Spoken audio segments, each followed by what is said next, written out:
I thought Doyle would be here by the time the trunk left, or I'd call the police. Now we're going to lose it. Look. Hold everything. Well, don't do anything foolish. I'm just going to get the name off that freight truck. I'll keep an eye on the alley.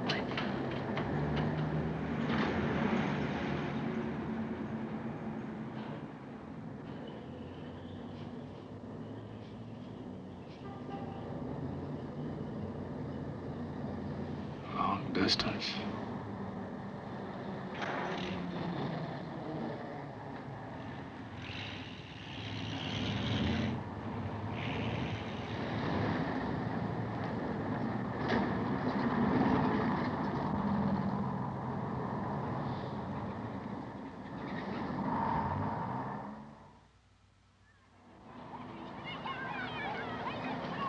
Didn't see the killing or the body. How do you know there was a murder? Because everything this fella's done has been suspicious. Trips at night in the rain, and knives and saws and trunks with rope. And now this wife that isn't there anymore. I admit it all has a mysterious sound. Could be any number of things. Murder's the least possible. Now, Doyle, don't tell me he's an unemployed magician amusing the neighborhood with his sleight of hand. Now, don't tell me that. It's too obvious and stupid a way to commit murder. And fool people with 50 windows? Then sit over there smoking a cigar waiting for the police to come and pick him up? All right, officer, do your duty. Go over and pick him up. Jeff, you've got a lot to learn about homicide. Why, morons have committed murder so shrewdly it's taken 100 trained police minds to catch them. That salesman wouldn't just knock his wife off after dinner and toss her in the trunk and put her in storage. I'll bet it's been done. Most everything's been done. Under panic. This is a 1,000 to 1 shot. We're still sitting around the apartment. That man's not panicked. You think I made all this up? Well, I think you saw something. There's probably a very simple explanation for it. For instance? Wife took a trip. His wife was sick in bed. Yeah, so he told me. Well, Jeff, I've got to run along. I won't report this to the department. Let me poke into it a little on my own. No such thing. You're getting a lot of ridiculous publicity. Thank you. We know the wife is gone, so I'll see if I can find out where. Do that. You, had any headaches lately? Not until you showed up. Well, it'll wear off, along with hallucinations. See you around.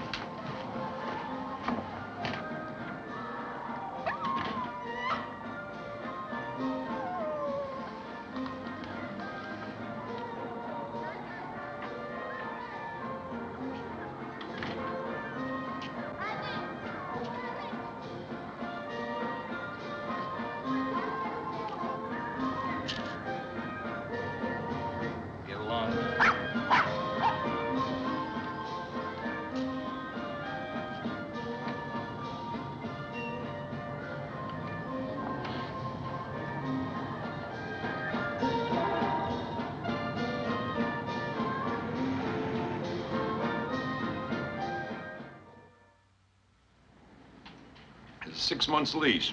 Used up a little more than 5.5 months of it. He's quiet, drinks, but not to drunkenness. Pays his bills promptly with money earned as a costume jewelry salesman, wholesale. Kept to himself. None of his neighbors got close to him or his wife. Yeah, well, I think they missed their chance with her. She never left the apartment. Where is she? Until yesterday morning. What time? 6 a.m. 6 a.m. I think that's about the time I fell asleep. Too bad. Thorwalds were leaving their apartment at just that time. Feel a little foolish? No, not yet.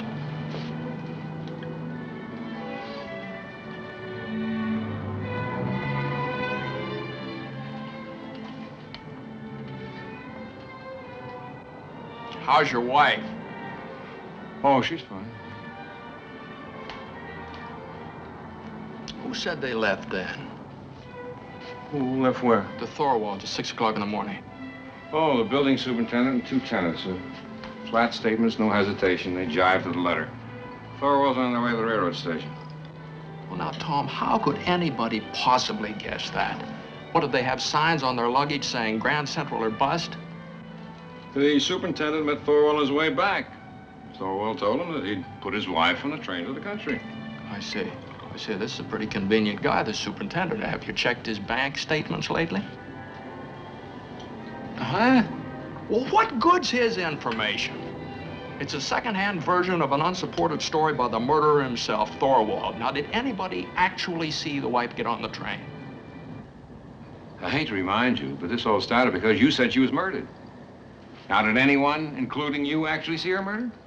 What do you do? Are you interested in solving this case or in making me look foolish? Well, it's possible, both.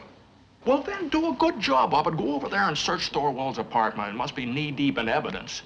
I can't do that. Well, no, I don't mean right now, but when he goes out for a drink or a paper or something, what he doesn't know won't hurt him. I can't do that even if he isn't there. Does he have a courtesy card from the police department or something? Now, don't get me mad. Not even a detective can walk into an apartment and search it. Why, if I were caught in there, they'd have my badge within 10 minutes. All right, make sure you don't get caught, that's all. What, if you find something, you've got a murder, and they don't care anything about a couple of house rules. If you don't find anything, the fellow's clear. At the risk of sounding stuffy, I'd like to remind you of the Constitution in a phrase, search warrant, issued by a judge who knows his Bill of Rights verbatim. He must ask for evidence. Give him evidence. I can hear myself. Your Honor, I have a friend who's an amateur sleuth. And, well, the other night, after having a heavy dinner, he'd throw the New York State Penal Code right in my face. And there's 6 volumes. You know, by tomorrow morning, there may not be any evidence left over in that apartment. You know that. It's a detective's nightmare. Well, what do you need before you can search? Tell me then, now, what do you need? Bloody footsteps leading up to the door? One thing I don't need is heckling. You call me and ask for help. I'm behaving like a taxpayer. How did we ever stand each other in that plane for 3 years during the war? Yeah, I guess I'll go to the railroad station and check on Thorwald's story. Oh, forget about the story. Find the trunk. Mrs. Thorwald's in it. Oh, I almost forgot. There was a postcard in Thorwald's mailbox. It was mailed 3:30 yesterday afternoon from Marrittsville. That's 80 miles north of here. The message went, arrived okay, already feeling better. Love, Anna. Is that Anna? Is that who I think it is? Mrs. Thorwald.